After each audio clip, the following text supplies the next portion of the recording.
Chief Meteorologist Melissa Fry here with Alaska's News Source. If you live in the Mendenhall Valley north of Juneau, hopefully you've heard the warnings. There is potential for flooding in the coming days should we see another glacial outburst event. I want to show you time lapse here over the past couple of months of Suicide Basin. This is above Mendenhall Glacier. This video from USGS shows the basin rising throughout the season. Water enters the basin from rain, from snowmelt, and from glacial melt.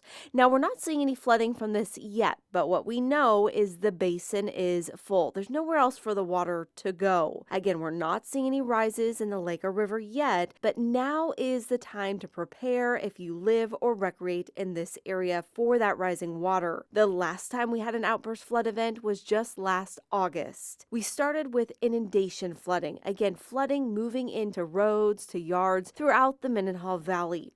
But then we had catastrophic erosion, extreme enough to take out this entire house, pushing it right into the river. Now, the flooding can be anywhere from minor to extreme, but this is where it all starts. Again, in Suicide Basin, which sits above Mendenhall Glacier. It is sandwiched between Mendenhall Glacier and Suicide Glacier. When the basin is full, like it is now, we can have the potential for an outburst flood event. That's when the water all releases at once. Again, if you live or are planning to visit the Mendenhall Valley, really important that you pay close attention to those local officials and that you're prepared to evacuate should we see an outburst event and that potential for flooding.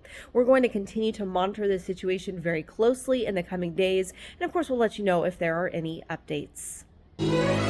You're watching Alaska's Weather Source.